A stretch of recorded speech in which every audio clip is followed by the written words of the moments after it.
My game plan now is that I'm going to take all of my writings from Facebook this weekend and compile them into an episode of Around the World in San Francisco, where I'm traveling all around the city. I met a Dutch family at the Grand Hyatt yesterday, and they seemed excited when I told them that Anne Frank is one of my biggest writing influences. She's very honest and innocent, and I try to emulate that. Also, Jack Kerouac in his free-form writing style influenced me heavily as well. So I'm integrating all of my interests into one, like Albert Einstein mixing together all of his ideas into one formula or theory. Sincerely, MichaelNiktaris, CEO, Aquarius3E LLC.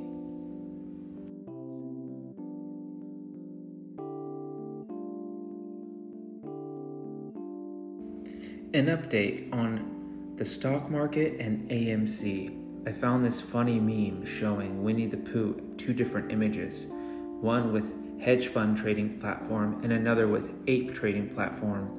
And I said, quote, "I need silence, I'm working. This is super serious." And that's imagining me being on the toilet making trades for the stock market. And then I saw this article made by the Motley Fool claiming that the stock market is being manipulated by the retail investor. And so I wrote this. This is fake news. They are claiming that me, while taking a shit and trading on my phone, am manipulating the stock market. I tried to explain this to you guys.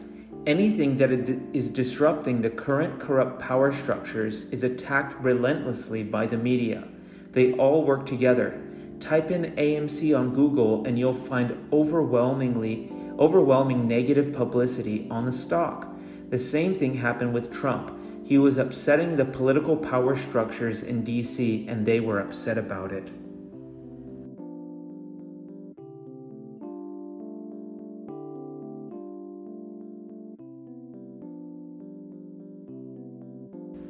Speaking of Trump, he held a rally this weekend in Ohio where many Americans showed up and held their support. And so I listened to it and I said this. There's an awful lot of people there for someone who is allegedly an ordinary citizen. This thing is going to get hot and heavy this summer. Arizona audit results coming soon will reveal fraud in the stolen election. My prediction? MSM denies it as right-wing extremism.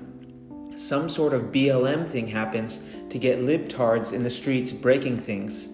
No matter what, it's gonna be interesting. I'm definitely not someone to be like, told you so, but I will do some of that for sure. It'll feel good.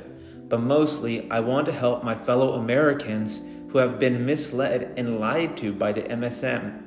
That's what my heart tells me is the right thing to do.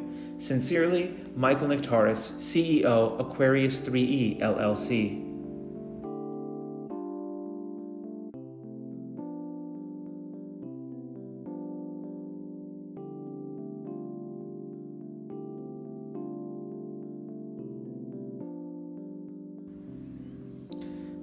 Speaking of Jack Kerouac, I stumbled upon this inscription of his name in Jack Kerouac Alley.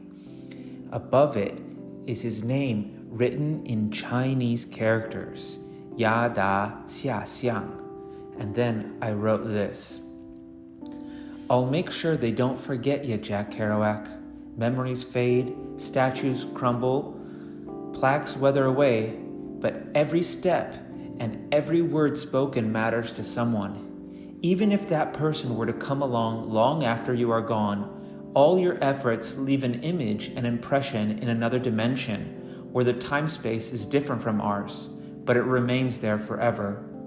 That's why, among the community of artists, it's always been held that even if your work were to touch just one heart, it had been worthwhile. And even if that heart is only your own, that much more glorious.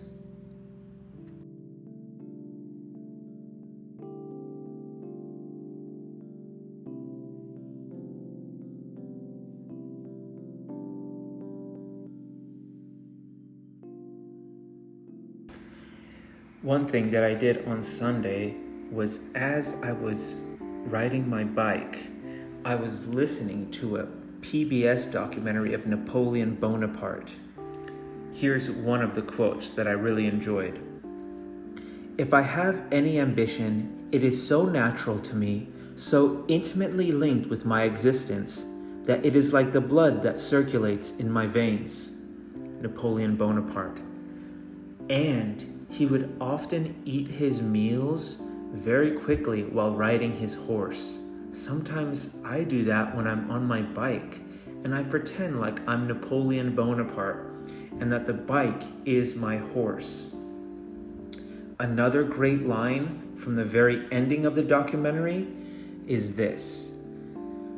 On May 5th, 1821, he died, deliriously whispering, "France, Army, Chief of Army, Josephine." France, Army, Chief of Army, Josephine. And I picture him saying that over and over, and I picture that definitely being the ending of a Napoleon Bonaparte biopic, in which I will star, of course.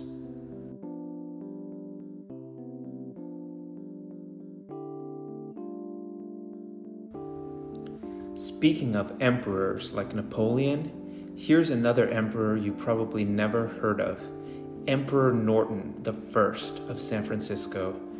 I saw that there's a book that's been written about him in a poster on Columbus Avenue. I took a photo of the poster, and this is what I wrote about it. Definitely not someone we learn about in history books, but should. Emperor Norton the First, one of San Francisco, California's most colorful characters. He was a wealthy man who made a bad bet on an import of goods, I believe it was rice, and lost it all. Some say he went mad.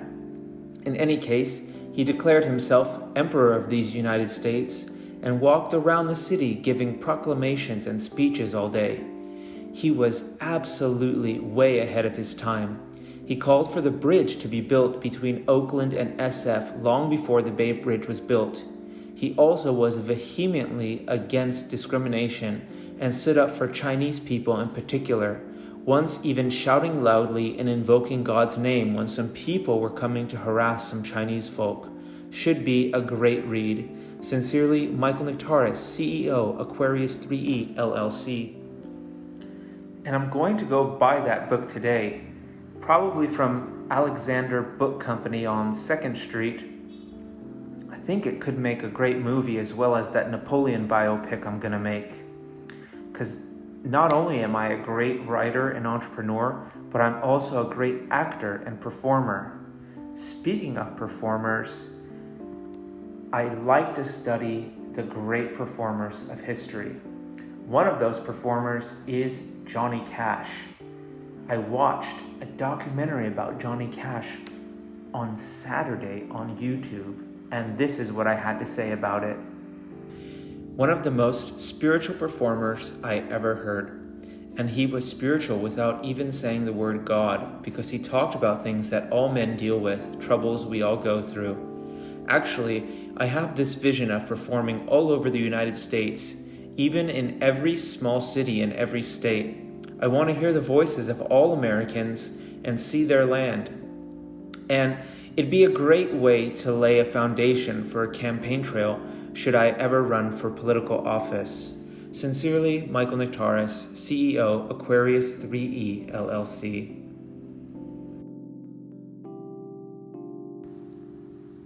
And actually, I already am a great performer who's gone all around the country. 3 years ago, I performed my song that I wrote, Through the Land, in front of the Washington Monument in Washington, D.C. A little child came up to me while I was singing the song. The opening lyrics are quite beautiful. I'll sing them for you now. I come on through the land, singing songs of glory for the old and the young and those I never knew. Never had a worry that I cannot claim, But what I cannot do, I cannot say. You are young and restless, I am old and breathless, but my words, they mean no sorrow, but for joy of this simple day.